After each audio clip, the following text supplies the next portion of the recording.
Greg Gutfeld, friend of the show, Fox News' resident funny man. One of the best speakers we got. One of the best speakers we got. Comedian of the century. One of the most just thought-provoking orators of our time. A generational talent. A man who's not afraid to stand against the woke mob and help normalize comedy again. And since the left took us from that in 2020. And that's important nowadays. We need somebody that is willing to do that is willing to say the things that nobody else is. Exactly. It's an important task. Yeah. And this week, Greg Gutfeld decided on the 5 that he would go and say the things that nobody else had ever thought of saying before. What bravery. What bravery. And I got to play you the clip because this man took a stand. You ready? Yep. This is why the criticism doesn't matter to us when you call us Nazis. Nazi this, Nazi that. You know, I'm beginning to think they don't like us. You know what?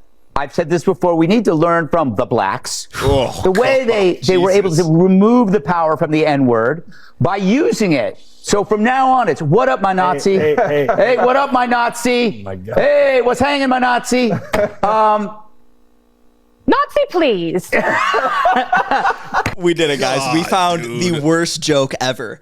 Greg Gutfeld is the most unfunny guy possibly on the planet. That hurt to watch. It's a tough watch. It really is. The way he hit the blacks, brother. Brother, when somebody says that, I know it's already off the rails. I get what he's trying to do. You don't have to put on a black scent to try and do it, though. Yeah, and he's trying to be funny. He's trying to make a joke. He's trying so hard to be funny. But it's just an admission that he sees himself as a Nazi. And it's also like, why would Nazi be the term we want to normalize? Why would it not be? Why would we want to embrace the term Nazi instead of try to run away from the term? Why are we spending time not saying, no, guys, we're not Nazis, that's absurd, blah, blah, blah, and making a joke about that? And instead he's like, yeah, I am a Nazi. Also, just comparing the fact that people are calling you Nazis because of what your ideology entails to a derogatory slur that was used to dehumanize black folks and like keep them in their position it's unfunny, and it's just like racist. And it's also like it's not good. It's also like taking the power away from the N-word. The power's still there. There's a reason why you can't say it. There's a reason why there's a reason why only like a select group of people can say that thing. It's not the same. Yeah. I've never heard of anyone that's like called a Nazi and then they just embrace it. Yeah. Like, oh, yes. Conservatives often do complain like, oh, the left just calls everyone they disagree with a Nazi. But usually they're like, I'm not a Nazi because X, Y, Z. And Greg Gutfeld's like, well, maybe I am. Maybe I am, and maybe that's a cool thing. Maybe that's a funny thing. I'm a funny guy, guys. Please laugh. I don't understand how this guy still has like a career. If comedy was made illegal when Joe Biden won in 2020, maybe it should stay illegal. If this is what comedy is,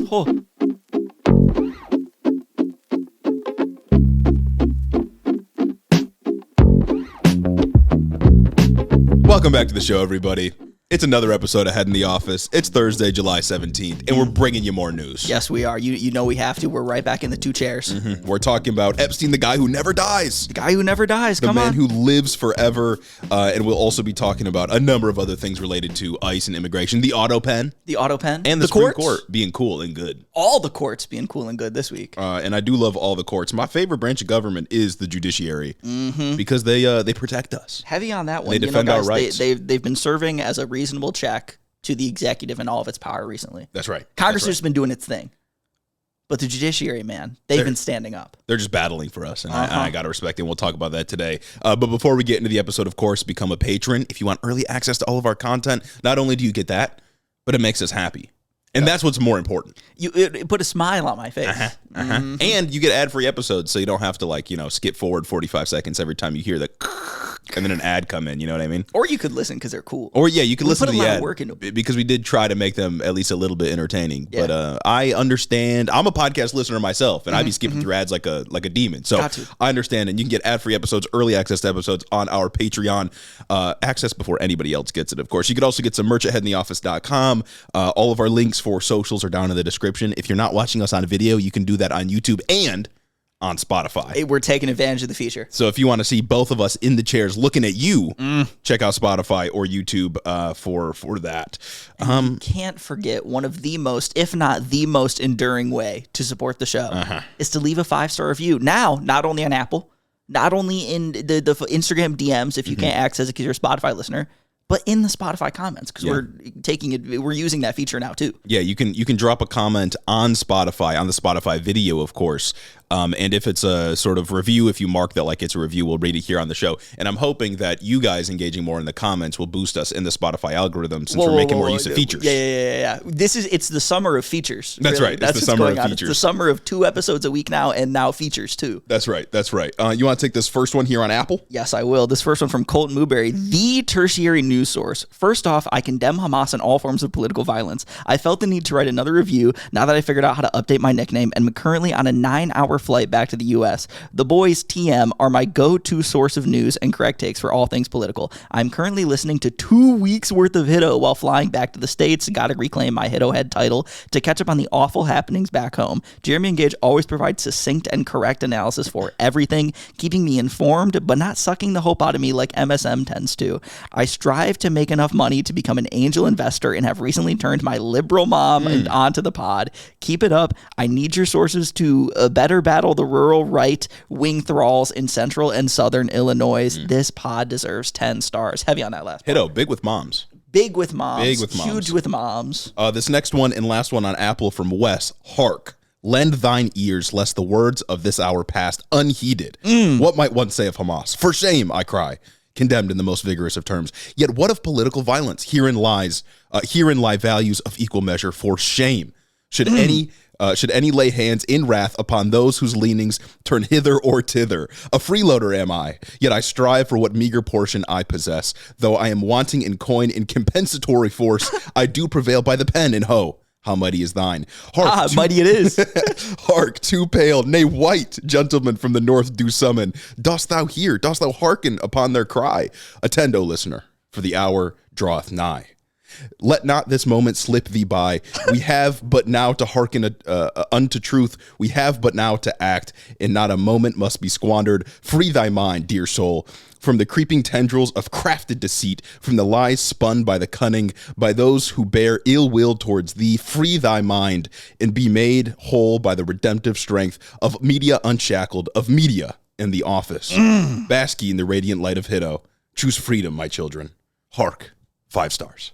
Heavy on that. Shakespeare in the park. Fuck Hiddo in a park. That's beautiful. Hiddo in a park. That's crazy. That's simply beautiful. What a one. That's top tier. I almost had a real man tier. Almost had a real man tier. Heavy on a man tier, not one of those sissy girl tiers. Choose freedom. Oh, choose freedom. Hark, 5 stars. Yeah, not an Alex Jones tier. You know what I mean? And now we got to shift our attention over to Spotify. That's real. And because we've ignored you guys for so long, we have a litany of reviews to catch up on here. This first one from Anya. You want a review? You can have my review. 5 out of 5 stars, perfect score. No other podcast can compete. I'm an American living in Australia, and I still listen faithfully twice a week. Hearing your charming voices keeps me grounded, and it's important for me to keep up with U.S. current events. And in this country of Australia, silly and whimsical, yes, but at least kangaroos are not building concentration camps in the alligator swamp. Love you boys forever. So real. And we love you too. Shout out Australia. Everything's upside down. Next one from Olive, 5 stars. I would leave 6 if I could. I condemn Hamas and all political violence. Obviously, 2 incredible Midwest voices of a generation who consistently refuse to capitulate to demons across the aisle. I love listening to Hiddo because they hate my ops. Everyone should listen to Hiddo and subscribe and give them all your money as soon as possible. Type shit. Please read this on air so gospel will be shared with the masses. Got you. It's a 5-star review. Shout out to the alternative girly. Shout out to the alternative girly to Hiddo advocate pipeline. Hell yeah. Shouts out. One in the same, really. Yeah. One in the same. This next one from Emily Haskell. I knew it was time to leave a review when my boyfriend started saying good things are good weekly. I started listening mid-2024 when I was still clinging to the pod John's liberalist rhetoric and have since come to my senses and brought as many people as possible with me. #1 geopolitical podcast, #1 podcast ever, and of course I condemn Hamas and all political violence. Real. Incredibly real. Next one from Gethy 1 centimeter, Gethy 1 cm, whatever. 5-star review, GOAT political podcast. I condemn Hamas and all political violence, but these 2 boys make me burst out laughing, and they are a level of hater I aspire to be. Type shit. That's you always got to have your sort of superstars that you look up to. That's right. For me, that's Lex Luthor from the new Spider-Man movie. Superman, not Spider-Man. Superman movie because he's a S tier hater. No spoilers. No spoilers. Yeah, not this episode. Not this time. Not this time. I do got to give a shout out to Aspen, who said that their wife actually does have a Hiddo postcard shrine. That's so real. That's exactly what we want here. But this next 5-star review from Moss. Hello, guys of the podcast, Jeremy and Gage. You want a review in the comments? I will put a review in the comments. I've already done 2 on Apple, but I guess the 3rd time is special or something. Podcast, great. Hosts, beautiful. Community, I'm not there, but I've been told it's fantastic, and it is. You should join. Condemnations, etc., etc. I only have 500 characters to do this in. That's unfortunately real. This next 5-star from Hunter Harris. I saw JD Vance kiss his mom on the mouth at a Nickelback concert. Whoa, pics? Pics? Proof? Pics? That's disgusting. Where can I find it? Put it on thumbnail.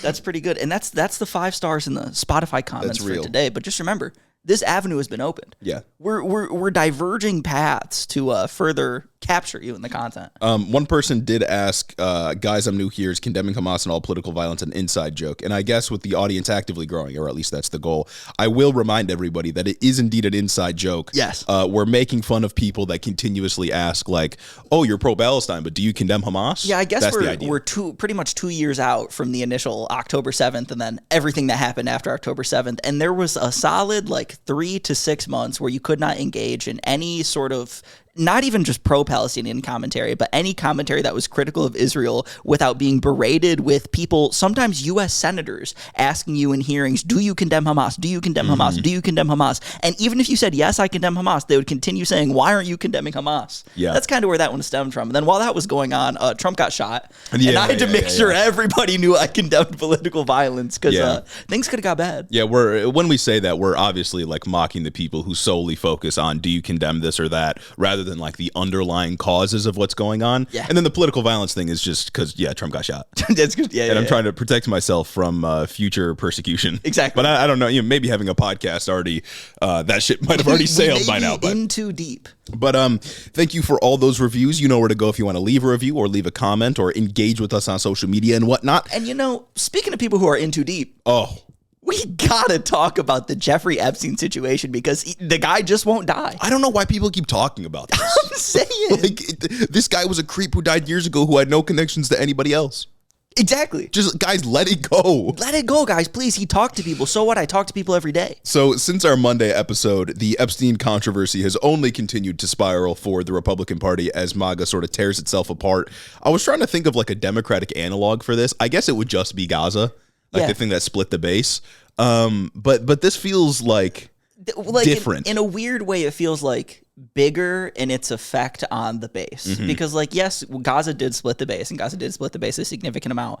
But Epstein is an issue that's more pervasive and more people actively care about it. And not making any judgments on whether that's right or wrong. That's just kind of the fact of the matter is that more people are aware of Epstein. And the thing that Epstein did and is famous for, it isn't something that you could ever spin into being good. Yeah. And there are ways that people are so brain broken that they think what Israel's doing is good. Yeah, I guess the thing for me is when the base started to split from Joe Biden over Gaza specifically, that was a principled thing. Yeah. Where here, both sides are completely unprincipled. Oh, yeah. Of both sides of the right, the people that are mad at Trump for this, obviously you should have seen this coming. He has pictures with Jeffrey Epstein. He was a friend of Jeffrey Epstein. And then the Trump administration's obviously just trying to hide shit. He wished Ghislaine Maxwell well. Yeah, exactly. He called Ghislaine Maxwell a good friend. So, I mean, her boyfriend just died, guys. Give her a break. Yeah, so it doesn't feel exactly the same. Also, the controversy over Gaza and the way in which it contributed to Harris losing in 2024 felt more like a normal political controversy for a political party, because it's you're doing a war we don't like. Okay, a dime a dozen when it comes to that kind of stuff. But this is the most prolific child sex trafficking scheme ever. And it's and that's what they're trying to cover up. So this feels significantly different. Child sex trafficking is just the one crime that in people's minds is the most evil. Yeah, well, I mean, rightfully so. Pretty evil. It's very evil. Yeah. Rightfully so. It's a pretty bad thing, and especially when it implicates all of the people that people voted for, that people have elected into office. It's a pretty big deal. So since the last time we recorded, there have been 2 votes in the House of Representatives to demand the DOJ to release the Epstein files that have failed specifically because of Republicans, and there's likely more votes that are coming that we'll talk about in a moment. But the summary here is that if protecting child predators was a game of basketball, The Republican Party would be LeBron James. They're good at it. They're so good at it. They love protecting predators. They're really good at it. I can't believe that twice they did this. The Democrats should be forcing votes like this every week, especially before the midterms. They should bring it back up. This, considering the effect that this issue has had on the base, this should never be something that they should be allowed to run away from. Never, especially the people that are voting no on the release of the files. And like, shout out to the Democrats that have been pushing on this, but really it's just been one guy. It's just been Ro Khanna introducing stuff. And there is more stuff on the way. And I would expect Democrats will vote for the release, or at least most of them will vote for the release. And they'll be able to peel off some Republicans that, like, you know, don't want to lose all of their voters.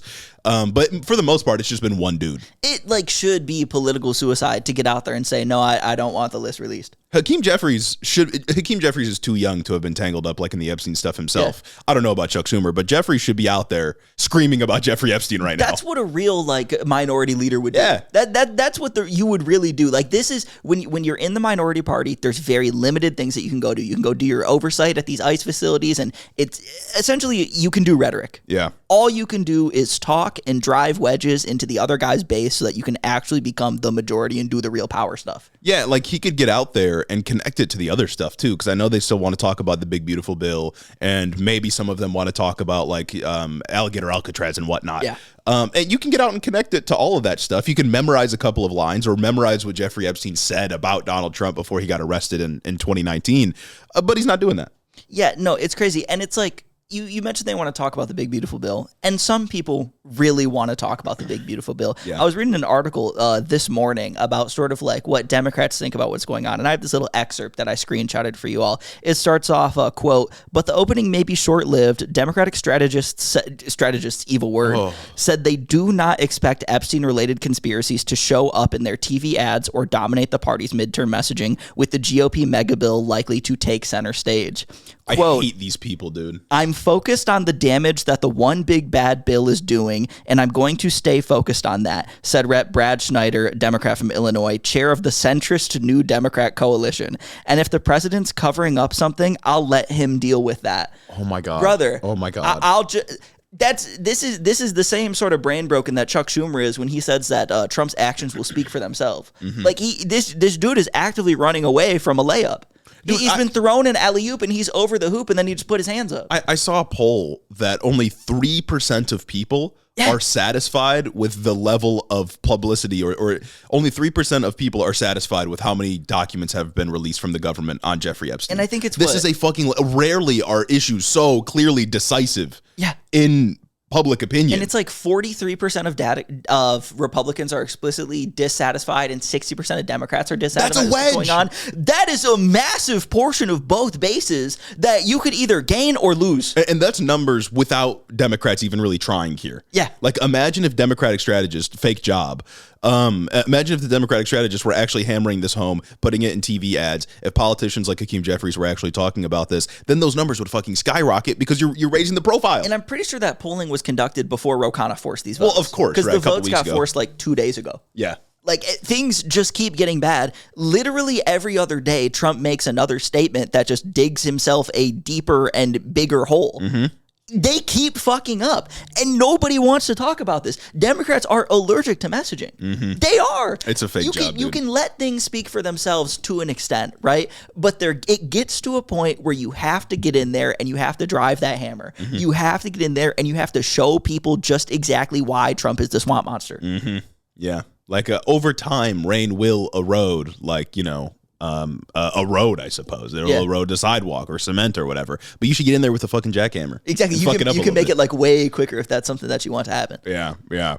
So the first vote in the House Rules Committee, there was Democrats tried to attach an amendment to Ro Khanna's cryptocurrency bill called the Genius Act that would force the release of the files within 30 days.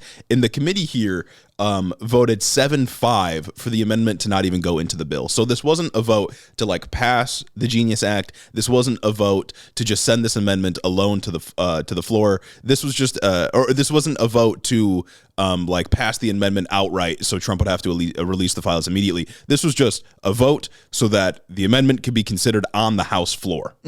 and it failed 7-5 because of the Republican Party. Well, they didn't want to have their colleagues have to vote no. Yeah, all Republicans but one voted against it. And then Ro Khanna tried again on a procedural move to make this happen with the Genius Act, and it was shot down 211 to 210. Shout out the Democrats that died at the beginning of the year, of course. The Epstein files truly, of course, have nothing to do with cryptocurrency.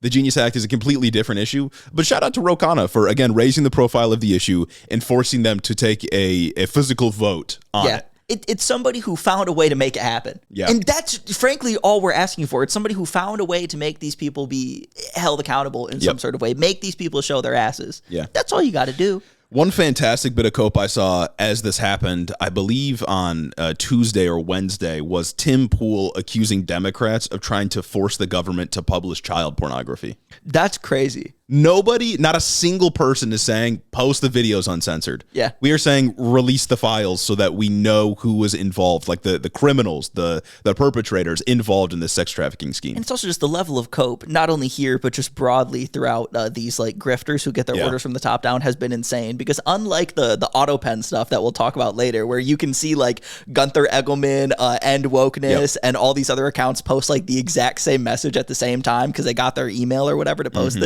this thing, they've just kind of thrown the influencers.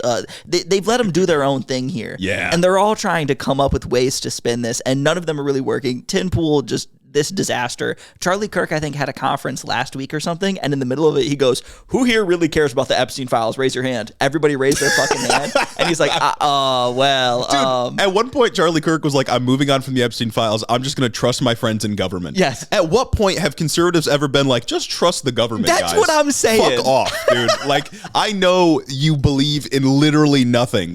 If you're a conservative, you're willing to say, guys, let's just trust the government. Your whole thing is not trusting the government. That's like your entire ideology. Man, I've seen some people even get on Twitter and talk about like, yeah, you know what? Trump may be in the Epstein files. That may be why he's doing it. And that's a bad thing. But I can't let that get in the way of all the good things that he's done for the country. That's what Alex Jones said. Insane, brother. Like, critical support to a pedophile.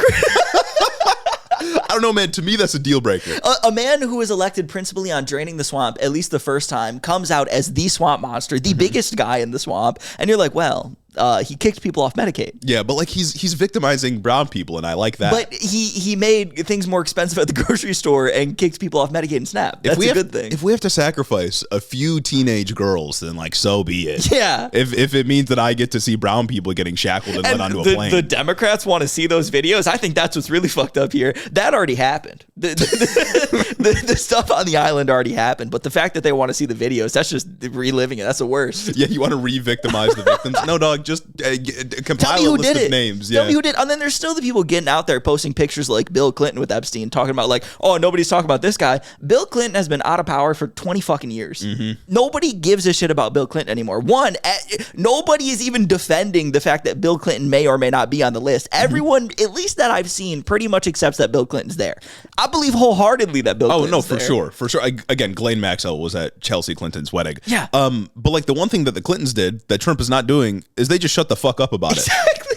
I have not seen Bill Clinton, Hillary Clinton, none of the Clintons have said a goddamn word about this. And we know that they're implicated to some degree, but they're doing the strategically smart thing and just not saying anything. Yeah. Because that's how you get the shit to blow over. Trump can't help himself, as we will get into in a bit. But since these votes were taken in the House, Ro Khanna and Thomas Massie, a Republican, have both said that they aim to introduce measures to force the release of the files again within 30 days. Khanna says that he plans to get bipartisan support on some kind of bill. Thomas Massie is considering a discharge petition, which is functionally a procedural move to circumvent leadership and force a floor vote if you can get 218 signatures, which he thinks he can. So likely more happening, maybe even before you hear this episode if you're a Friday freeloader. So lots of stuff in the works. I'm just glad people are doing something about this. Like, part of me wants to say that there's got to be enough Republicans to get to like 218 or something. I would think like so. There has to be enough people that can stand on business on, I don't know, holding the pedophile king accountable. Yeah. That could actually make this happen. But then again, like if something happens and if there's a release of the Epstein files that do implicate Trump in pedophile island stuff, that's like political suicide for the people that voted for it. Not because they voted for it, but because like no one's going to trust their party again. Yeah. No, like everybody's going to see that they denied these votes before. I don't know. Maybe it's just further distrust in government.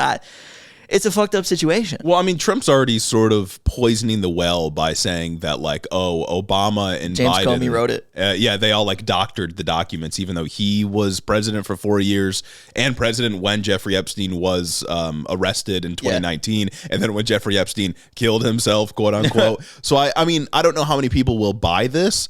But I also don't doubt the ability for Republicans to literally see Trump's name in the Epstein files and be like, oh, Democrats are lying. Yeah.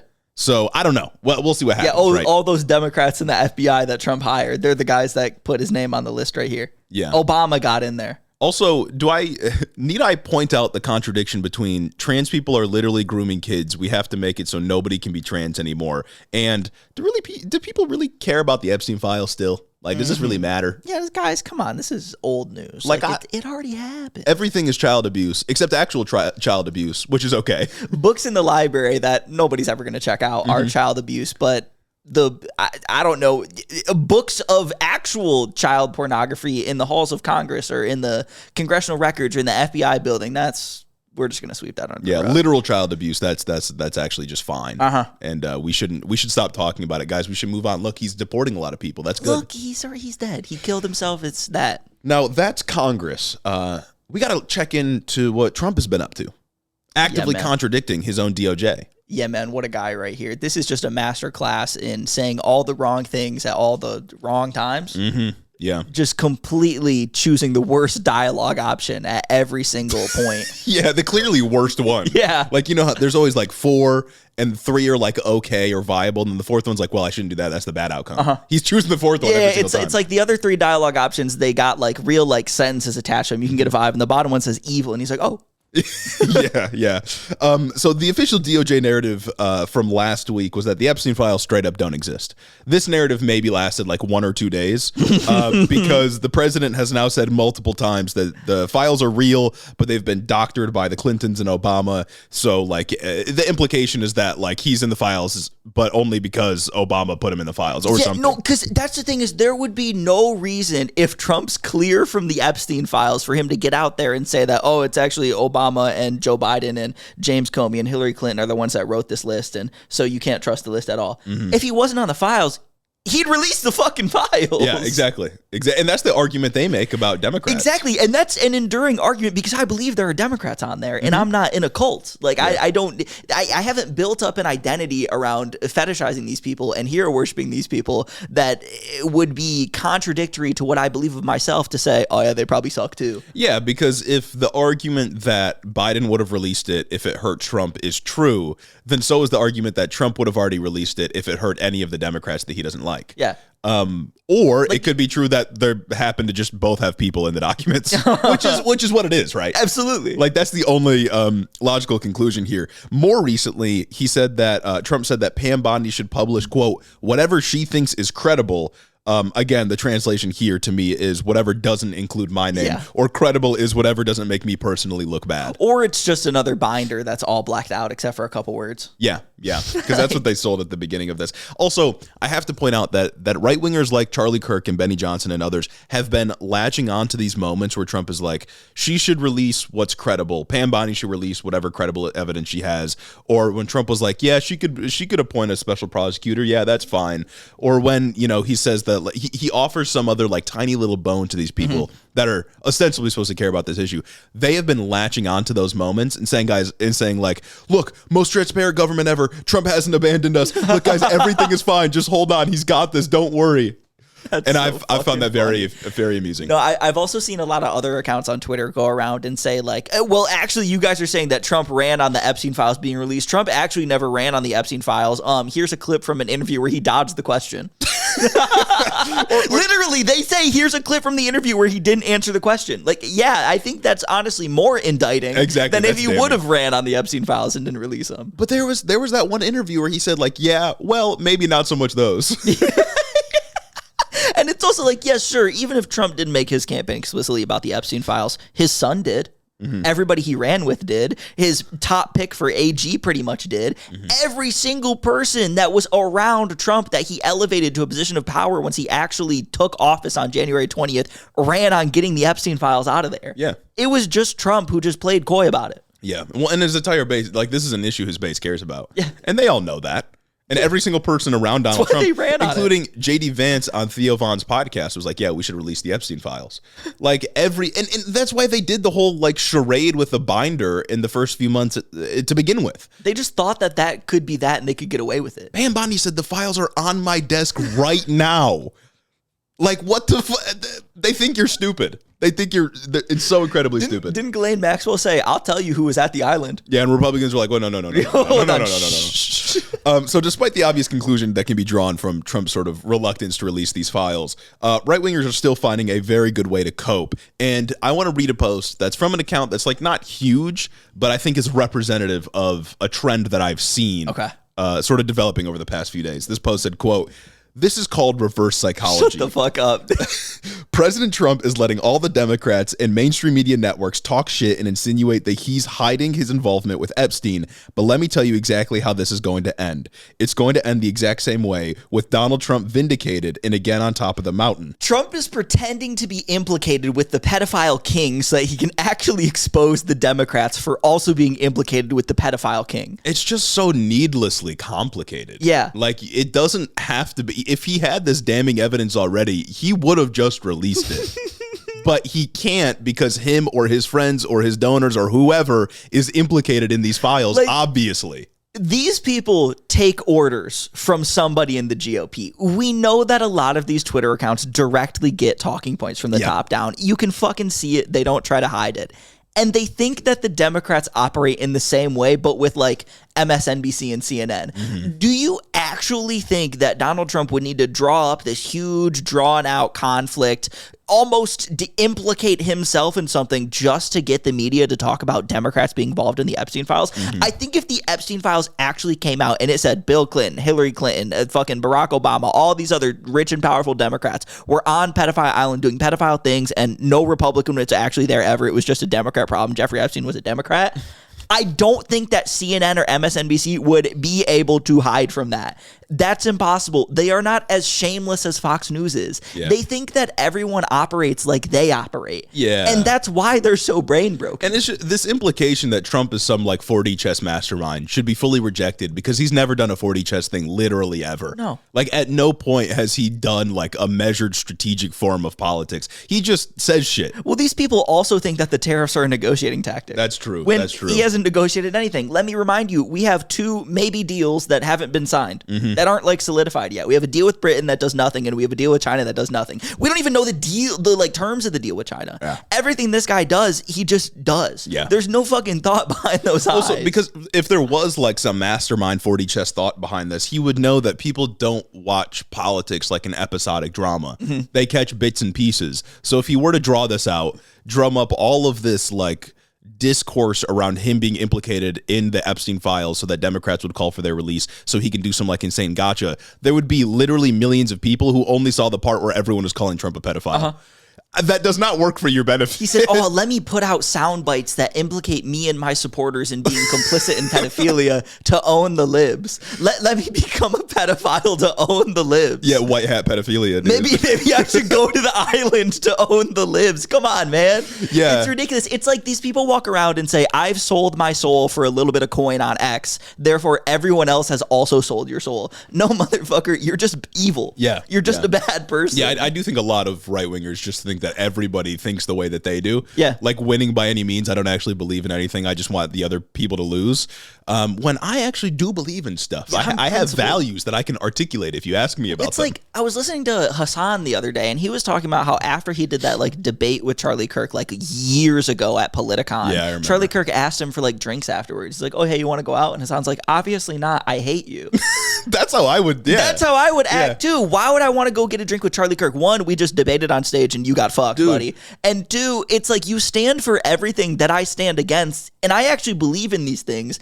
I wouldn't want to break bread with you ever. Same thing with when Emma Vigeland more recently went on Tim Pool's show. Yep. He was like, do you want to like go out and get food after? And she was like, no. Yeah. I hate you. He's like, look at my skate park. You want to come skate with the boys? Dude, I hate you, and I only came on to make you look stupid. Like, these people don't believe in anything. But But yeah, that's the right-wing cope I've been seeing. A lot of people have been saying they've been either like latching on to those tiny little moments where Trump maybe doesn't seem as corrupt as he actually is, or they've been saying this is just a massive 4D chess move. Everyone have faith. Deny the evidence of your eyes and ears. If it's a 4D chess move, then why would Trump have posted this on Truth Social? Quote, the radical left Democrats have hit pay dirt again. Just like with the fake and fully discredited Steele dossier, the lying 51 intelligence agents, the laptop from hell, which the Dems swore had come from Russia. No, it came from Hunter Biden's bathroom. And even the Russia scam itself, a totally fake and made up story used in order to hide crooked Hillary Clinton's big loss in the 2016 presidential election.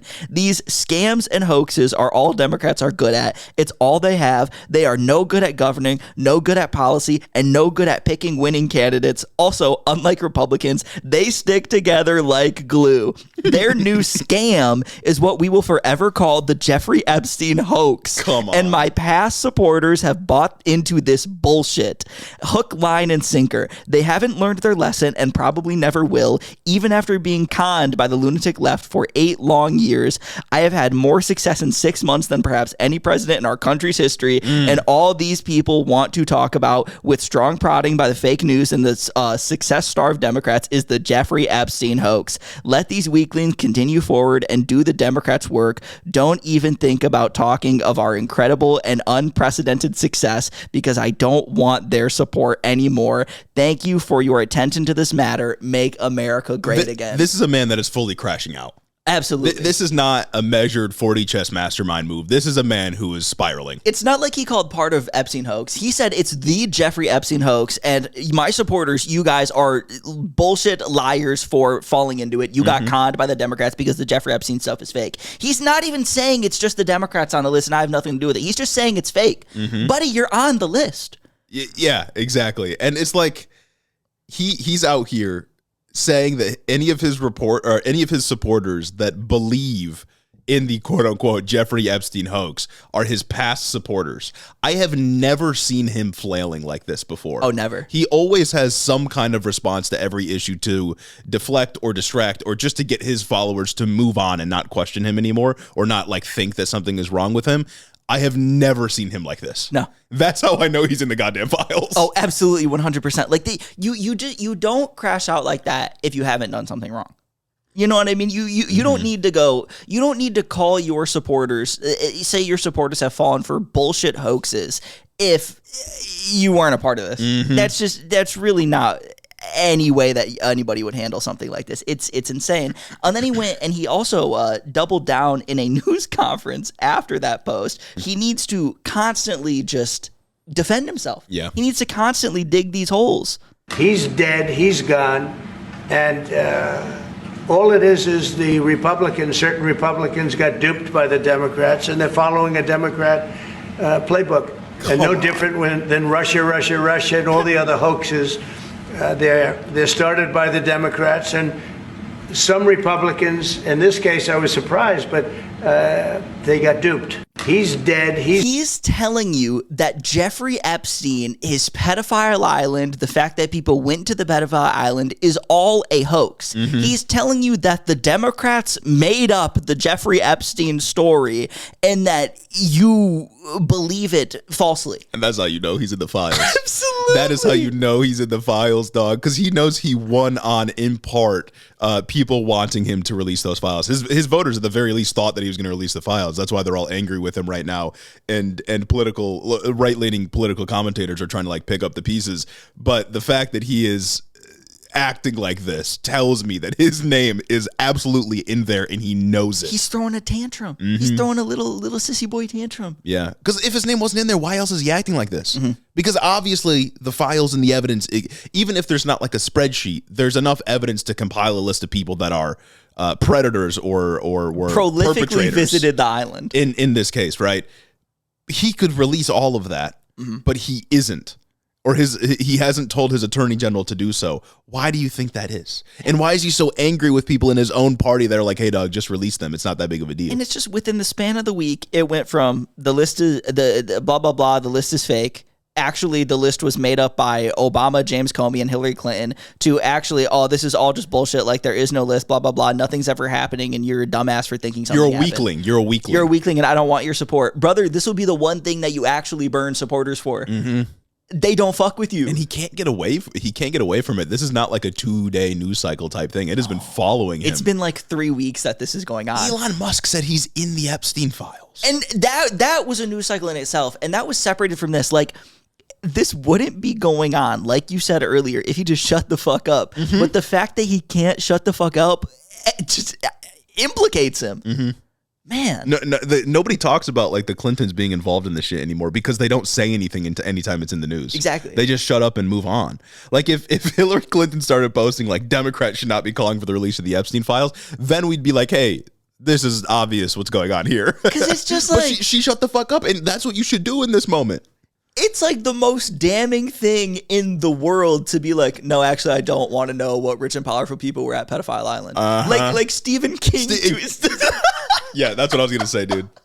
Absolutely insane. Nobody asked you. Nobody's been talking about you. And Stephen King went on and he tweeted something along the lines of, yeah, the Epstein list is real, just like Santa Claus and the Tooth Fairy.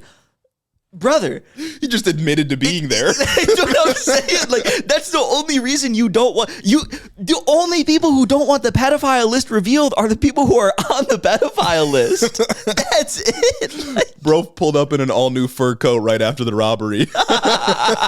It's like, dog, what the fuck are you doing? And isn't Stephen King like a shit lib too? Yeah. Like, he usually does like shit lib stuff. Like, come on, buddy. This is the one thing you're gonna agree with Trump on. You use your fame, you use your platform to criticize Trump at every single term. Valid. Except for the pedophile stuff? Yeah. Except for the Epstein stuff? Come on, man. He might as well just raise his hand and said, like, I'm implicated too, guys. I'm also involved. Wait, guys, don't forget about me. I visited the island, but there was nothing going on. But, like, why would you think that, like, again, I don't understand why people involved here can't just shut the fuck up like the Clintons have. Uh-huh. Because you didn't need to tweet that. Even if you came out hard and, like, tried to reason your way to not releasing the files, that's not going to make a difference politically. You're just admitting to being involved. That's all this tweet does. The only good political strategy that the Democrats have engaged in like the last like 2 years has been to shut the fuck up about the Epstein stuff. Mm-hmm. That's the only, because they're implicated. Good for them. Yeah. Good for them. Like the only thing that's actually helps their brand is by not focusing on the Epstein stuff. Man, I hate commercials. Me too. I hate listening to them. I hate when I hear them, whether it's on TV or on podcasts. Grr, I just can't stand commercials. They're the worst. And the one place you can go to avoid commercials, like this one you're listening to right now, is patreon.com/headintheofficepod. Become a patron, and you get early access to our episodes, and they're all completely commercial free. No more interruptions. And you could be one of our friends. And that's arguably the more important point. And, you know, in trying times like this, friendship is what we really need. Friendship's really important. And you can buy your way into being a friend of ours by heading over to patreon.com/headintheofficepod. Again, early access to episodes, no commercials, access to all of our content before anyone else sees it. Become a patron. Moving on now from Jeffrey Epstein, as quite frankly everyone should. That's what I've been saying for a while. I don't understand why people keep talking about this thing that happened years ago. It's old news, and everyone's just getting duped. We should honestly be focusing on how good the tariffs are. Look, New Deal. That's what I'm saying. Look, the guy killed himself, and that's a tragedy. Yeah. Any loss of life is bad. Yeah, and we should be talking about other things like the Autopen. Exactly. We should talk about more important presidential scandals. Absolutely. So as long as we're getting distracted, let's talk about some much smaller, less consequential news, and that's the Autopen, because the Trump administration has been investigating, quote unquote, hundreds, if not thousands of documents signed by Joe Biden, or according to their accusation, Joe Biden's Autopen. This has been a sort of a thing that conservatives have been yapping about for a while, even during the Biden administration. But now they're actually trying to like do something about it, it seems. So I figure we would address the rumors. Absolutely. Address the rumors. Guys, address the accusations. We're addressing the accusations. Yes, it was me who signed all those clemencies for Joe Biden. It was. I did it, guys. I did it. I learned how to do his signature. They brought me into the White House. That's why I was gone for so long. Yeah, exactly. So the premise here is that rather than Joe Biden individually signing all of the executive orders and clemencies and pardons and so on all by himself, his staff made decisions for him and stamped his signatures on documents, so they were technically official for the sake of like presidential records and stuff, right? Now, to be clear, Joe Biden has already admitted that the Autopen was used. Yeah. So the question isn't like, was the Autopen used? And the Autopen essentially is like Joe Biden's not individually signing everything. They just put his signature on things that he's approved. But the question is if it's really that big of a deal and if the staff was doing it for him without knowing that his signature was being used, right? Like that's the point of the controversy. Yeah. And the evidence for that has not been published or made clear. It seems like Joe Biden agreed to all of the Autopen uses and then the staff just did it.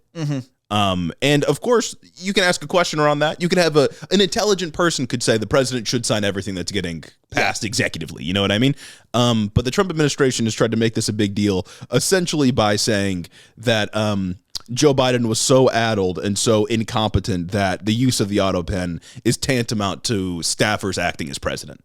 So that's where we are with this. Which is just insane. Every president uses the goddamn Autopen. Trump especially. Everybody does that shit. And it's also, what gets me about this one is like they're talking about like essentially the crux is they're putting Joe Biden's name on things that he didn't know about and couldn't like explicitly approve as president.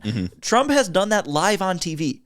Trump, like in his first like week in office, was doing these press conferences where somebody would come up to him with an executive order asking for him to sign it, and then he would just do it. And he's like, "Okay, what's this one about? Yep. What is this one again?" And then they'd give him an explanation that was wrong. Yeah. That hid the truth. And then he'd just do it. Yeah. No, and that was my take too. And also he pardoned all the J6ers, something like 1,500 people, right? Yeah. He didn't sign 1,500 individual clemencies or anything like that. I mean, he pardoned the Camp Auschwitz guy. Yeah. Like we know that Trump is using the Autopen and like that's fine, right? I mean, maybe it's a waste of time to go through and sign literally 1,000 pieces of paper. Yeah, I care about the like actual like content of the pieces of paper they're signing, not whether or not it was fucking autopenned. But it's just like this is such a non-issue. It just like doesn't fucking matter. Exactly. Like as much as Joe Biden like wasn't the president and his staffers like hid things from him, this is just not something that needs focus on because Trump also in the same way isn't the president. The only thing he's the president of is tariffs. Yeah. Stephen Miller's running immigration. Pam Bondi is fucking up when it comes to everything she's doing in the DOJ. And everybody else is just doing whatever. Like, man, if Matt Gaetz was the AG, it'd be different. If Matt Gaetz was AG, it'd be so different, man. Real. No, he would have actually covered it up. It's also funny because like a lot of people throughout this entire administration have been looking at various things that are happening.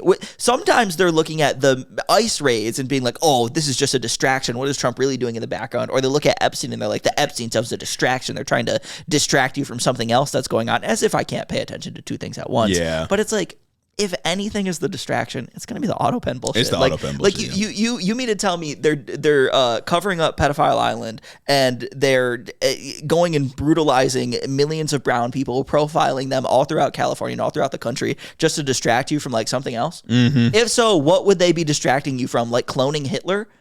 Like, I like it doesn't get worse than those things. If anything is the thing they're trying to take attention away from you from, it's this Autopen bullshit. It's all these stupid culture war stuff that only exists on Twitter. It's like protecting pedophiles and deporting thousands, if not millions, of brown people by the end of his administration was like two of the main goals of Trump getting elected. Yeah. Like that was what they intended to do. It's not a distraction. Like that was their plan all along. Yeah. That and of course, you know, like cutting social benefits for people, dismantling the administrative state and stuff like that.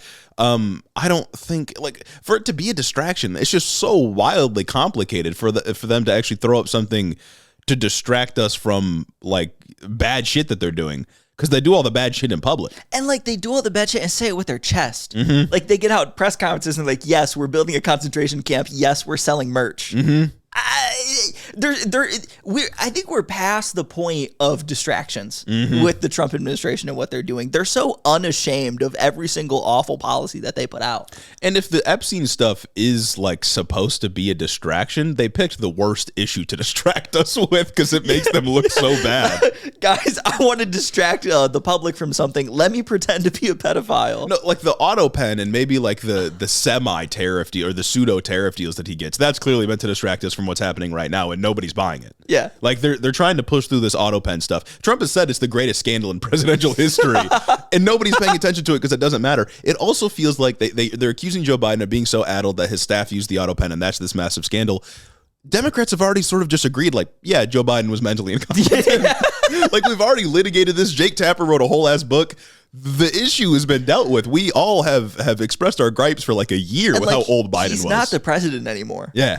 Maybe if he was the president and this was going on, that'd be a scandal. You know what? Genuinely, yeah. If Joe Biden was still the president and some staffer had come out and been saying staffers are just signing executive orders that Joe Biden has no idea about, yeah, that'd be a big deal. But like, he's not the president anymore. We kind of knew what was going on with that presidency now in hindsight. That shit would never happen again. It's not like Joe Biden can run again ever. You won't be alive for it. This is a nothing burger. Yeah, exactly. But to the extent that this is an issue, which it really isn't, it's just because Biden was too old. You know? Yeah. If Democrats didn't run a deteriorating husk in 2020, then this wouldn't be a problem. But I even hesitate to say it is a problem because this doesn't matter at all. Oh, yeah. No, absolutely not. Absolutely not. I will say that for the most part, like, it was good Biden did the clemencies. You know, he got a bunch of people off of death row, and there were some people in there that like legitimately deserved to be pardoned and stuff like that. Then he also pardoned the guy that like did one of the biggest scams Kids ever. for cash. Yeah. Like he did the kids for cash thing, sending juveniles to a for-profit prison so he could get kickbacks. That was a bad thing. And to the extent that that was bad, and to the extent that he did more things like that, then yeah, I'll condemn the use of the auto pen. And it's also like, you seriously mean to tell me that the presidents with their armies of advisors are actually considering every single thing themselves? No, I know that Congress people don't write legislation. Exactly. Literally, they get legislation from like Eli Lilly. No, that's exactly what I was going to say. They get legislation from outside interest groups, or sometimes corporations just say like, "Hey, can you pass this, dog?" Yeah. Like the Geo Group will send them a bill, and then they introduce it, and they don't even know what's in it because it's 300 goddamn pages long. Exactly. And they just introduce it because they want to get the lobbying check. Like, this is an issue pervasive throughout the government. And I know Biden was old and the auto pen was being used, but it's nothing new. Like, you mean to tell me that Stephen Miller is running everything he does by Trump? Yeah. Or did Trump just say, yeah, do your thing and you have my word. You have my signature behind it. Trump, just like Biden, doesn't know what's going on. No, he does. Trump, just like Biden, doesn't go to their intelligence briefings, doesn't meet with anybody. Like, they're disaster administrations, and we need to stop letting old people have the highest office in the country. Yeah. If there's any conclusion to walk away from this, it's just get somebody in there that can think. They don't even have to be young. These goddamn dinosaurs, dude. It's terrible. Give me a 50-year-old. Yeah, well, that's 25 in politician years. You know what I mean? That is young. Anyways, moving on from the auto pen, the real issue of our time. Yes, that's what this episode really should have been about. Yeah, now we got to talk about the ICE and what they're doing, which is just a distraction from everything else going on. The immigration raids are a distraction to keep you from thinking critically about how Joe Biden was not running the administration. It was just David Plouffe. Yeah, well, it's like everybody knew Biden wasn't running it. You could have asked people in 2023, is Biden running it? They would have been like, no, he's probably too old. There are going to continue to be books that come out talking about how Biden didn't run it, with the exception of Karine Jean-Pierre's book. That's like, yeah, no, actually, he was great and did everything right. Man, that's such a funny angle. She says, I'm an independent because Democrats mistreated Joe Biden. She's consistently like the most annoying person on the Democratic side. It's so funny. She's probably going to write about the auto pen scandal if the book hasn't been written. She's probably going to have this as like an aside in that book. The book's going to be called like The Manual Pen. How Biden wrote everything. Chapter 12, The Manual Pen. We used to have meetings where he's signing executive orders back to back until his hand would bleed. And he'd be talking to people on the phone and making deals. He doesn't have a PhD in this. He's just that good. And giving me talking points, then go talk to you about, like, come on, man. That's going to be a good book when that comes out, man. But I digress. We got to talk about ICE. Or should I say the Gestapo? Or should I say really cool guys, depending on who you are. Really cool guys who are just looking for purpose. They just looking for purpose. They just want to go travel around the world, guys. What's wrong with that? There's nothing wrong with wanting to hit up 3- and 4-star hotels in 50 different countries while you ruin somebody's life. Shout out last episode. I bet you all have places you want to travel. Yeah. Would you tell a fast food worker that they shouldn't be able to travel? If not, then you should be cool with ICE in totality. Yeah, come on, guys. Don't find fulfillment in your labor. Find fulfillment in like the extra perks that you get sometimes with your labor. Well, it's like 9/11 happened 24 years ago. Yeah. I think we should be arresting day laborers. I think so too. Do you see how these connect? I do. They're good. They're good. That's the patriotic thing to do. You know what exactly. I mean? I think we need like more jingoism in country music. I think that country music is bad now because it's moving away from Americana. That's a good point. It's moving away from like the devil came down to Georgia and we kicked his ass. Richmond, north of Richmond. Richmond, north of Richmond. That's a shout to Oliver Anthony. But back to ICE. So a new ICE directive came out saying that undocumented immigrants detained by ICE will no longer be eligible for bond hearings. once again, like many of the things that administration does, like many of the things that ICE specifically does or specifically has to do with the mass deportation effort, this just leans on the aesthetics of evil and also the problems with just money in politics. Yeah. Shout out Geo Group. It's just saying, like, we're not letting you out. We're not ever going to let you go. How else do you like no bond hearing at all? I mean, like, for no reason. Having to pay a bond's already fucked up regardless. You know what I mean? Already a corrupt system. But the solution there is to just let people out without forcing them to pay money. But instead, they're not letting people out and not even giving them the option to pay they said, bond. we got you forever now. And there's literally nothing you can do about it. And it doesn't matter how we got you. It doesn't matter what you're doing. We got you and you're fucked now. It's just, there's no nuance at all. Because, like, if you get a bond hearing, it's because, like, you're not an active threat. You committed a crime, but you're not an active threat. Again, and there's, like, issues laden in that system as well. But now they're just saying every single person we get, even though 70% of them don't have a criminal record, they're all threats and we're not letting any of them out. And it's crazy because it's like we know they're only doing this because, one, they like big number. They need to be able to and they need to be able to justify all this like private prison contracts that are going on as a result of the Big Beautiful Bill. Yeah, because they want to build concentration camps. Yeah, the least contentious part of the Big Beautiful Bill was the ungodly increase in ICE funding. They're now funded more than like the IDF and other militaries around the world. And within that ICE funding, there was $45 billion from the bill explicitly earmarked for building new detention facilities. Mm-hmm. This is a policy that is there to fill those beds so that they can give more money to the people at Geo Group that lobby them. So they can give more money to the private prisons that are like, hey, we want money. Yeah, and like ICE facilities are opening all over the country. In our home state of Michigan, right here in Michigan, they're building one that I think is going to hold like 1,800 people up in northern Michigan, like Baldwin, Michigan, somewhere like very far away from us. But like they're doing this everywhere. And it's explicitly a transfer of money to the worst people in the world for profit prisons. It's a wealth transfer and like a life transfer from like the most downtrodden people to the people that are evil. It is so incredibly bloodthirsty because all they want to do is build concentration camps. That's what this shit is going to be. If you think the conditions are going to be good here, you're fucking delusional. And like, guys that run private prisons literally want to build private like concentration camps. They literally want more people to be in jail so they can make more money so they can line their pockets so they can go travel. Everybody wants to travel. Mm-hmm. That's what we've learned. The evil people in the world want to travel it and spread whatever evil it is. And this is just like, this is a policy of punishment, not principle. If you were actually principled about this whole thing, there's no reason to engineer a situation where you have to hold like the granny who's committed no crimes, crossed the border illegally 20 years ago, in Alligator Alcatraz. And that's not even an exaggeration, really. Like, they have been just grabbing grannies that have been here for 20, 30, 40 years. Like you said, 70% of the people that are currently in ICE detention have no criminal record at all. That's fucking insane. If we have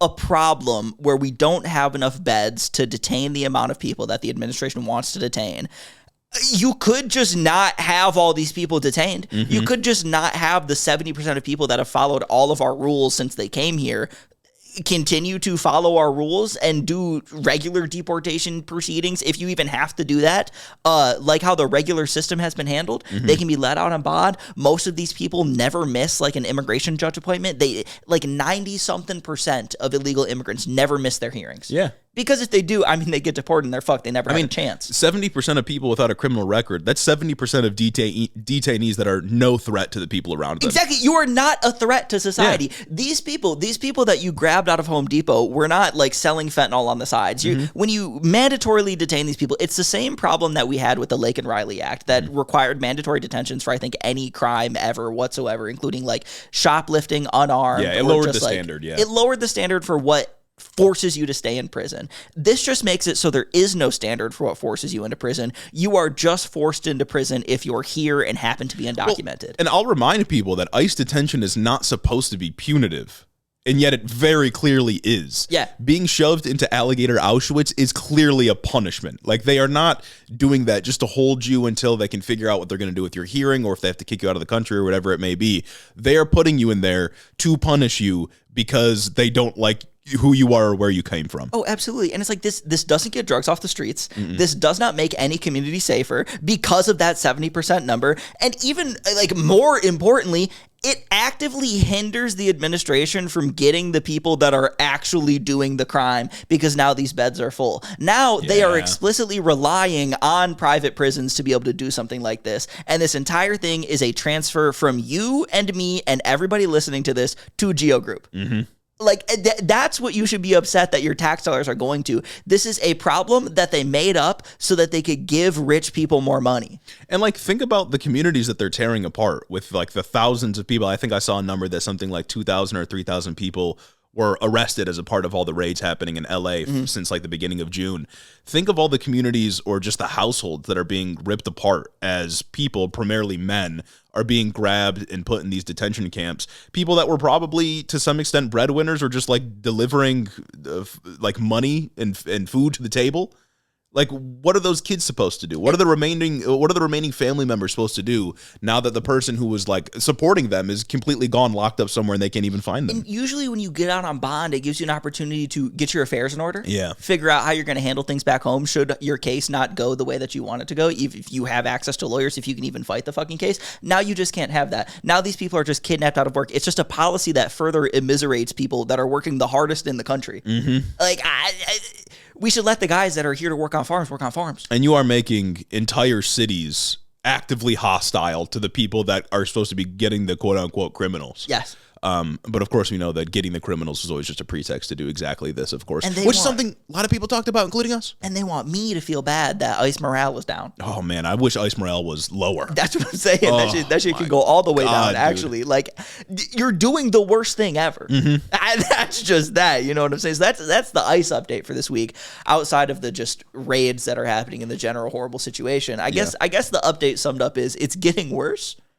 Mm-hmm. And they're just grabbing people. The only hope that we have right now is the California case. Mm-hmm. So now ICE can't like profile people, which should have been the standard from the start. But yeah, but they're ignoring court orders. So like, who cares? They ignore court orders. Laws don't matter anymore. And it's also like, when you refuse to show warrants to show who you need to grab, you can just kind of grab anybody. Because you're refusing to show a warrant. And they do. And that's what they're doing. Like, again, I keep bringing this up, but like there was that report from months ago at this point where one ICE guy was like, this isn't the guy on the warrant. And the other one's like, just grab him anyway. Yeah. Like that's how they treat people. I mean, there's videos every single week of people getting shaken down and saying like, I'm a citizen. And it's like, we know that's profiling because we know that it happened. Mm-hmm. Heavy on the we know that it happened. What other than the law is actually stopping ICE from just grabbing people and then making up warrants afterwards? Mm-hmm. Maybe that sounds like a bit too cartoonishly. Maybe that's a bit too like outlandish, but I feel like we're not far from a situation where that's actively going to be what happens. Yeah. They've already proved that they will just grab anybody that's brown.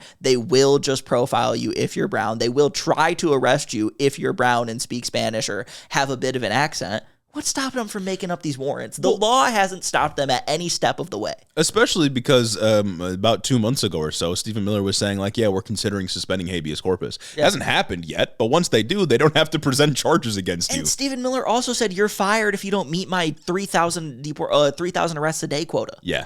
Like, it's all there. That's an evil man right there. It's an evil organization. That's an evil organization. There's an evil man like at the top of everything going on right now. And his name's Stephen Miller. Mm-hmm. And once again, while we're talking about evil incarnate, we got to talk about the corpse. And this is the courts, because this is a little roundup. You know what I'm saying? The courts making corpses. The courts making corpses, heavy on that, because the courts have done everything in their power this week. And I say the courts, not just the Supreme Court, to make everybody's life worse. And it starts with we got to give a warm welcome back to crippling medical debt. So joy, rejoice. Hark, medical debt is back. A Trump-appointed federal judge in Texas removed a Biden-era CFPB rule that stopped medical debt from showing up on credit reports. Massive rest in peace to one of the best things that came out of the Biden years. Yeah. That was a good policy. I gotta just remind people what the CFPB did. And I use what's that acronym? I use the past tense there because Trump and his administration have thoroughly dismantled it. It stands for the Consumer Financial Protection Bureau. And all this group did was they monitored and implemented rules and punishments against financial institutions like banks or debt collectors to protect consumers from exploitative practices. That was all they did. It was an objectively good thing that the government did. And it was one of those agencies that actively saved money for regular people. Trump dismantled the Consumer Financial Protection Bureau. Guys. It's right there, dude. It's right there. It's literally right in front of you. Like that's all that it is, man. It's insane. And it's like this challenge initially came from two industry groups, of course. Just anytime you hear the word industry group, you know it's going to be the worst people trying to combat the best thing. But yeah, find a leftist industry group. Exactly. I digress. The industry groups are later joined explicitly by the Trump administration. The Trump DOJ joined this case. So I say that to say Trump did this. Yeah. This is actively something that his administration wanted to do. The administration actively wanted medical debt on your credit report at the behest of industry. What's the goddamn argument for like, no, guys, you should have medical bills, medical debt hang over your head? Like, that's a thing. No, it's guys, it's like, it's really important. Like, it's super important thing because like, they need to know. Yeah. They need to know whether or not you had AIDS and need to pay for PEPFAR all the time. Oh, you want a house? Well, you haven't paid your cancer bills. Exactly. So I can't give you this loan. Oh, you need transplant anti-rejection medication? Well, looks like you can't pay for this house then, buddy. Eat that one, sweaty. Yeah. So that's ridiculous. But let me tell you about what the rule was like actually going to do. The rule was supposed to ban all yet to be paid medical bills from showing up on credit reports and stop lenders from considering medical debt for their loan determinations. Very important part of all this. CNN reported that, quote, the rule would also have prohibited lenders from using medical devices such as wheelchairs or prosthetic limbs as collateral for loans and barred them from repossessing the devices if patients were unable to repay the loans. My brother in Christ, it is objectively evil to repo a wheelchair. And this is what the Trump administration is taking a stand for. They want the doctor to take your wheelchair from you because you're broke. The most evil thing I could imagine. Imagine having to choose between your car payment and your wheelchair payment because one of those things is going to get taken away at the end of the month. What the fuck is going on? Yeah, no matter what, Repo Man's showing up. Repo Man's showing up. No matter what, you got to pick which wheels are they taking. Oh my God, man, the fucking wheelchair. Yeah. That's just that. So like every step of the way, the Trump administration continues to make a choice, an active choice to do something to make your life worse. Yeah. Keep that in mind. Just always. Just never forget that fact right there. One through line. The CFPB estimates that the rule would have gotten rid of $49 billion of medical debt from 15 million Americans. In general, 1 in 5 Americans have a medical debt collection on their credit report, and half of all collections on credit reports broadly are for medical debt. That's crazy. This is a massive and pervasive problem when it comes to people's abilities to, I don't know, get a home. Yeah. Do things that will better their life in the future. It's not only that you have medical debt hanging over you, which of course is something that you have to pay back probably monthly if it's still hanging over you. It's also the fact that it prohibits you from doing other things that you'd like to do in life. Like you said, get a home, get a car, or whatever it may be. And heavy on the prohibiting you from getting a home because this medical debt was being used in home loan determinations. The rule was expected to lead to the approval of about 22,000 additional mortgages every year. We have people who have fought and survived cancer who can't go and get a home, one of the most important steps in securing generational wealth for you and your family because they got unlucky. It's literally making the housing crisis worse. And we have a government that wants to get out there and actively help them stay unlucky. On purpose. On purpose? Like purposely making people's lives worse. So that it doesn't hurt industry groups? So that it doesn't hurt the people that run the fucking banks? Because God knows we need to help the people that run the banks. Well, the mom and pop's bank, yeah. Exactly, mom and pop JP Morgan. Bank of America. It's called JP Morgan because it's one guy that runs it. Bank of America is just such a small operation, man. What are we going to do? That's crazy. And just like, to what should be no one's surprise, medical debt also disproportionately hurts minorities. Of course. 28% of black people have medical debt compared to 22% of Latinos and 17% of white people. Well, that's not a proportional spread. That's not a proportional spread. Not only is this helping just like further stop people from getting homes, it's helping to stop people who have already had the deck stacked against them from getting home. It's further stacking the deck against minority communities. This isn't even a thing where it's like, oh, I don't want my tax dollars to go to the undeserving people, and undeserving is just like code for, black folks, brown folks, and whatnot. This is just a rule that would prevent exploitation or prevent economic hardship. This has nothing to do with the money that I pay to the government, that you pay to the government, that you listeners pay to the government. And this has everything to do with the government saying, no, actually, this private lender should be able to deny you this, even though it's going to help society as a whole, because we want them to. Because we want them to be able to, I don't know, claw back an extra couple cents. It actually would probably make the government money because we could hit banks with fines for violating the rules. Oh, that'd be cool. So that's cost generation, or that's revenue generation right there. Yeah, I love revenue generation. I love I'm money. a huge fan of revenue generation on this podcast. What can I tell love money, you? dude. I do. It's a good thing. And it's like, when it comes to medical debt, you can't argue about medical debt like you can about student loan debt. No. Nobody chooses to get cancer. It is like this great societal evil to expect those among us who have suffered through one of the worst diseases on the planet to have to come out the other side with crippling debt. You have survived cancer. Everyone acknowledges that that is a hard-fought battle. Oh, yeah. It is a hard thing mentally, physically, and financially. We want to make it worse on you. The Trump administration wants to make it worse on you financially. Yeah. They want you to come out the other side and think, now you can't think, gee, I'm so happy I'm alive. You have to think, oh, gee, how am I going to pay off this medical bill, or else I won't be able to buy this home? And it's like medical debt on its own destroys people, right? Just the fact that we have a for-profit healthcare system, it destroys people's lives to be in medical debt. And on top of that, you want to make it harder to just do things that most people want to do, like get a home. Yeah. It's just objectively evil. It is a policy decision. Yes. And I cannot for the life of me understand why anybody would be cool with this. And it's also like the medical debt can hit you so hard and so fast that it fundamentally alters not only like the physical and mental condition of your life, but once again, the financial condition of your life. This shit is expensive. Nobody should have to be saddled with this because they just got unlucky. Yeah. Yeah. And that's kind of the crux of this whole issue. And they don't have to. Yeah. It's an active policy choice to make people who are already suffering continue to suffer in this context. And even if you're like an evil suburbanite and you've got lots of money, you can pay for your own medical bills, and you don't care about people. You think you shouldn't have to like contribute to a medical system, or you think you shouldn't have to contribute your tax dollars to paying for other people's healthcare. You already pay for other people's healthcare because that's what a fucking premium is. But let's say that you don't critically think that much and you're like, well, why should my money or my government pay this much attention to helping people that have medical debt? Not having your fellow countrymen in crippling debt and enabling people to get the treatments they need makes them more productive and makes you richer in the long run. Yes. And I know you want to be richer. So even if you just come at this from a selfish perspective, putting aside the morality, because you don't care about morals, come at this from a selfish perspective, you can make more money because more people around you will be more productive if they aren't in crippling medical debt that affects their entire life forevermore. And it's like, show me like one person that doesn't work in the C-suite of a big pharma company that would actually come and say like, oh, yeah, no, you should have to pay a lot to go to the doctor. Oh, yeah, you should have to pay a lot for those prescriptions. Yeah, it should ruin you financially.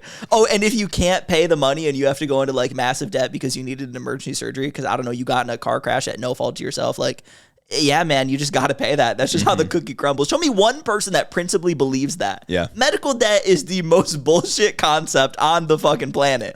There's no reason that it should happen. No civilized society should have it. And we should just have a single payer system to stop us from having to worry about all of that. And that single payer being the government. There'd be a lot of money still to be made in a single payer system. The government brings in a lot of tax money. Like a lot could be made. And trust me, you get a Republican office, when we have a single payer system, they'll make it so that the government's paying more for things that they don't have to. Bloated contracts, dude. They will continue to get the legislation from Eli Lilly that will give Eli Lilly more money. It's just cheaper in the long run because having one very powerful entity negotiate the price of literally everything lowers costs compared to all of us negotiating on our own or employers negotiating on your behalf piecemeal, depending on whatever workplace you're at. Yeah. It's a better system, it's a cheaper system, and it's a more holistic system. It's good. The only people that benefit from this system is a small group of people that make a lot of fucking money off our suffering. Bankers. Yeah. Everybody hates them. Insurance companies, shit like that, yeah. Like, in this point, it's like just bankers, too. Yeah. I guess, yeah, it is insurance companies because now people are going to be incentivized to have to pay off their medical debt more, like to be able to buy a home in the future. And it's like, in no way does you not being able to pay like a $20,000 hospital bill for an accident that came at no fault of yourself have any bearing on your ability to pay a loan that you willingly took out to buy a home? Yeah. Those things have no correlation whatsoever. You can't hit somebody with a life-changing amount of debt out of nowhere and expect them to be able to pay that and expect that to be the same thing as them making the conscious decision to save up 20% for a down payment on a home and looking through income statements and deciding if they can afford a mortgage or not. Yeah, and you brought up like the student loan comparison. It's like even that, there's not really like much of a choice involved because like if you're not rich, you got to take out student loans. And for a lot of people that want to go to college or we're told they have to go to college, it's not really a choice that you're making, but especially on this. Yeah. I mean, like if you have a fall and there's something seriously wrong with your spine, you got to go to the doctor. You got to go to that. Like, you don't have I mean, what's the other option? Just fucking die? Like, you have to go. You have to take on this medical debt, especially if you don't have good insurance already.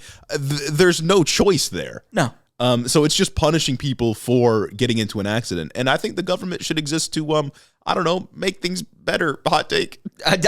Maybe the government should make things better for people. I don't know. There was another instance last year where the government was trying to make things better for you, and it had to do with subscriptions.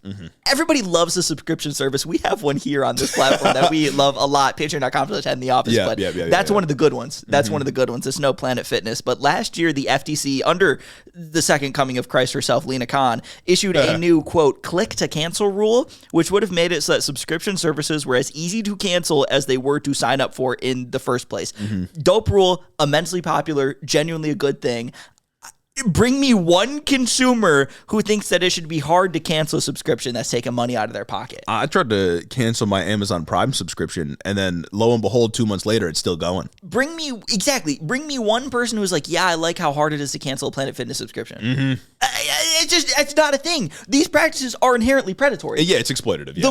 The less, like, these people, it's so easy to spend money and literally so hard to stop spending money, not even at, like, because it's mentally hard for you. Well, and they ask you 35 times in different ways every time, like, are you sure you want to cancel? Are you sure you want to cancel? Are you sure you want to cancel? And it gets confusing to get through all of the fucking screens, and a lot of people just give up or think that they actually canceled it when they really didn't. Exactly. And that would all be solved if the government just stepped in and said, hey, make this easier or I'm going to find you $1 billion. It seems like a solid regulation that can only help the consumer and only serves to hurt like a handful of people.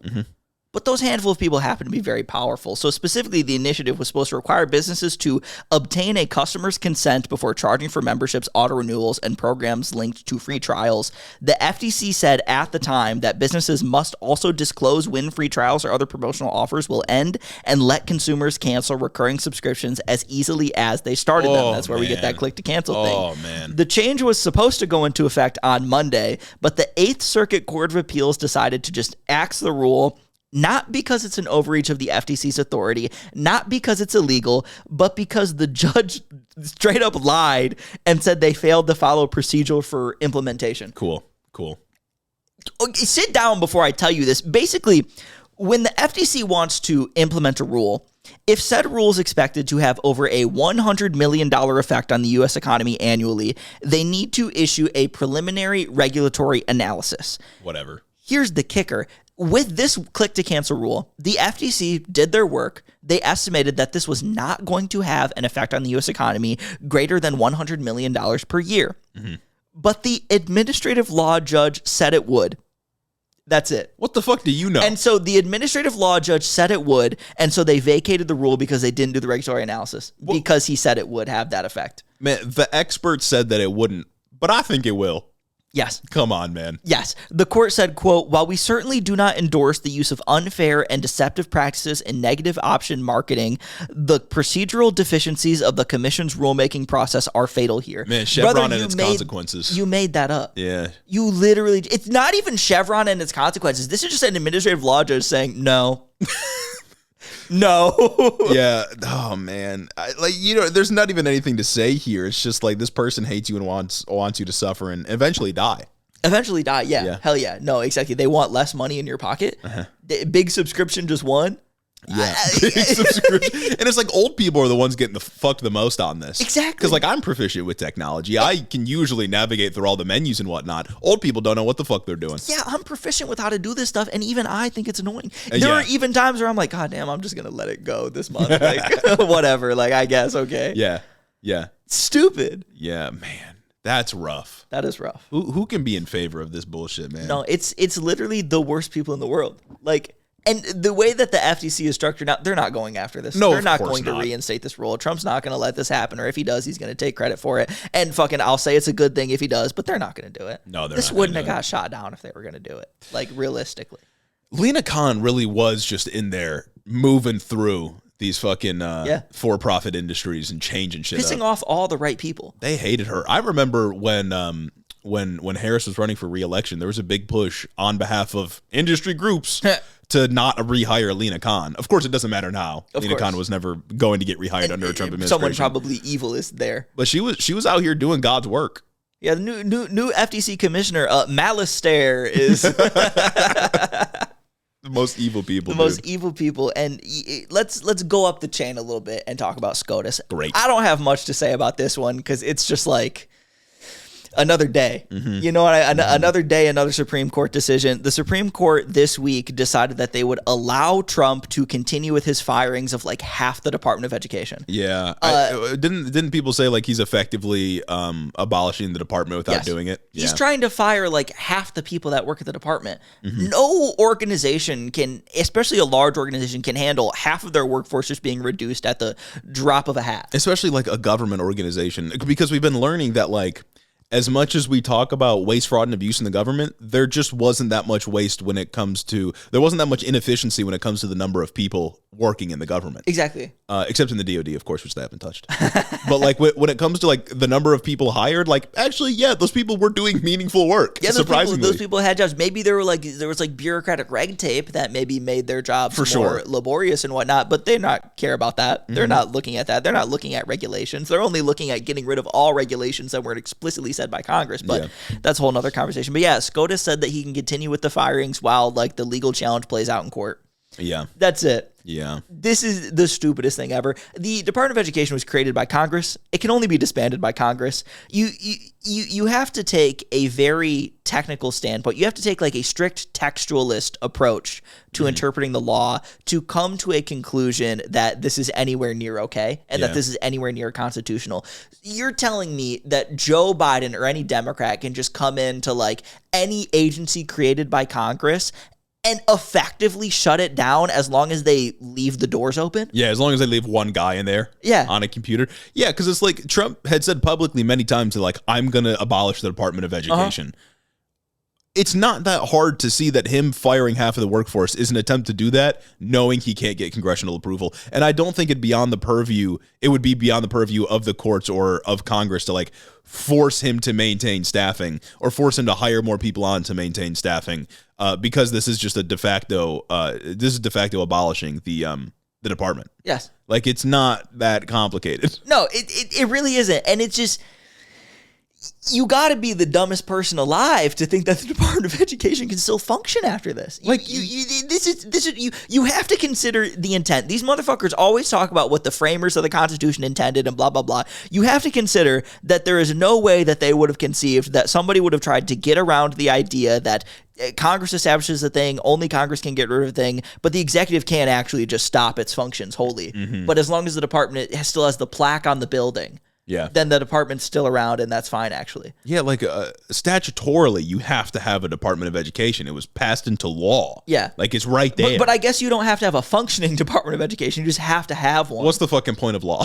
Like, laws don't exist anymore, man. Like, and I don't even necessarily dispute the idea that the president can, like, fire people. You know what I mean? Because, like, they're the head executive. They get to fire people, especially, like, heads of departments. They get to choose the secretary. They can fire them and whatnot. But the president doesn't have the authority to just completely dismantle the agency without officially dismantling the agency. And he said, I'm going to dismantle this agency. He ran on it. He said, I am taking this action so that I can dismantle the Department of Education. They said, well, he's not dismantling it. Yep. What a fucking joke, dude. What a lovely country that we got. Another 6-3, another banger 6-3. What a great, wonderful Supreme Court. What a great court system this week. I'm really hoping next week we can make up for it with something. Yeah. Lastly here, again, not like a full section, but Jerome Powell, count your fucking days, dude. Oh, yeah. No, he's doing everything that he can to get rid of Jerome Powell. Jerome Powell, chair of the Federal Reserve, obviously in charge of making monetary policy for the United States. And Trump has been trying to get him out. Trump appointed him, by the way, back in like 2017 or Trump's first administration. He appointed Jerome Powell. Jerome Powell has been there ever since. And now he's saying that he's a terrible Fed chair, even though he chose him. Yes. Like my people say they don't like Subway. My brother in Christ, you made the sandwich. I'm pretty sure Trump has got on like Truth Social or whatever and been like, who hired this guy? You. So the drama here is that apparently Trump met with some like congressional Republicans and it was like waving around a letter. He's saying like, should I send this to Jerome Powell? This is me firing him. And then that story leaked and markets tanked immediately. Nice. Because obviously not having an independent reserve freaks people the fuck out. And then Trump denied it and then markets jumped back up because the stock market is not a real thing and is not attached to reality in any real way. And he hasn't committed to firing him yet, but it seems like he's been sort of slow rolling the decision that he's going to make very soon because Jerome Powell won't lower interest rates like he wants him to. Which is just inflationary. It just ultimately ends up being inflationary if you reduce the interest rates to zero, man.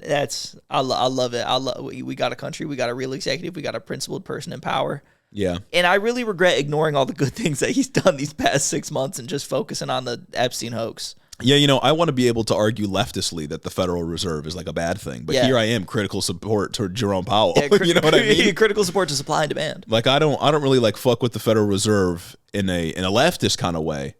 But as a cudgel against what Trump wants to do, especially on like tariff bullshit, like I feel like I have to support the Federal Reserve. It's like the Supreme Court. Yeah. It's like the Supreme Court, man. Except not in this instance this week, actually. Honestly, they're back on their bullshit again. Yeah. It was critical support to the Supreme Court for like 3 weeks.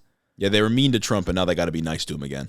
So they don't get, summarily executed. It's like they're talking to their boss or something like that, man. Yeah, but that brings us to the end of this glorious episode, this revealing episode. A revealing episode. We've uncovered the truth. Yeah, we have. We really have. We've dug it out from the rubble, from the ashes. Basically, we're archaeologists. I would say that we are. I would say that we're anthropologists, archaeologists, scholars. Yeah, heavy on anthropology, too. Artists. Artists. Orators.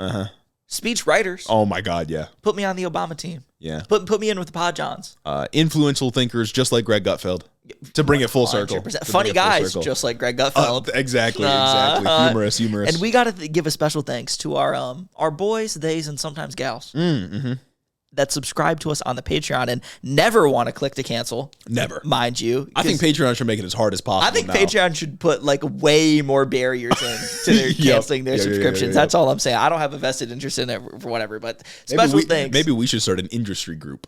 We should maybe we should go lobby Patreon. We can rally other podcasters because we're all one group. We all band together. We could get together with Andrew Schultz. Maybe he saw our video on TikTok and we can be like, Andrew, hop on look at the Patreon. Like, what if we make an APAC but for podcasters? Oh, PPAC. PPAC. we can make PPAC, and then PPAC can lobby the government and prevent them from making canceling your subscription easy. We should lobby the government to make canceling a subscription harder by law. Yes. And also like give me podcast equipment and whatnot, and like give me more views and like make algorithms favor long form content more. We this would be good. And then we could people constantly the podcast pack, the podcast lobby's out here again. And it's us. It's us. Critical support to the podcast lobby. You know what I mean? 100%. So I got to give a special thanks to the people that are going to make this dream happen. Caden Kraut, Chris the Postman, Chrissy Beck, Mike Chaplinsky, Clayton the Fag, Mark Yeager, Caleb Joy, Rich Toro, Tari Fergalaki, Max Vasquez, Jacob Rogers, Colin Mooberry, Fixer Punk, Jim Egbers, Jeff Muzzy, Big Burrito, Cincy Alex, Joe Stenstrom, Adrian Sandoval, Chloe Sand 601, Colleen Cuts for Yook, Jennifer DeVoe, Crawfish, and Bennett Bennington III, Alexi Benanti, Big Booty Beatdown, Sam Melody, Ted Cruz's Boy Toy, Dictator Jace, Luke O'Shea, Cochran Tarleson, Danielle Jackson, The Word of Microsoft, Jennifer Signs, Aaron has Gundams, Darth Father, Tailored for Content, Corey Chambers, Retro Mondo, Veronica aka V, Raxon, Ass Smith the Grottler, Murder in a Trench Coat, Casey Lynn Kelly, AK Gon, Iguana Don, Zach Lantian, Austin Greif, Marcus Corbett, Caleb Roper, Taylor Rinsock, Cammy, Tylen Freeman, Isaac Hodges, Madeline C, Anna Valitic, KCC, Sayus to West, August Particular Pickman, Sir Capalot, Jeff Science, Brendan is Egg, Froggy Gumdrop, Jackie Boy, Shameless, Coherent Babbles, MJ is Sharp, Michaela Muncie, The Walls 3000, Chris T, Kashan Lala, Amanda R, Tyler J, Particulon Memfrez, Ron Stiletto, Midwest Marxist, Joe the Mailman, Gary from West Michigan, Shawnee G,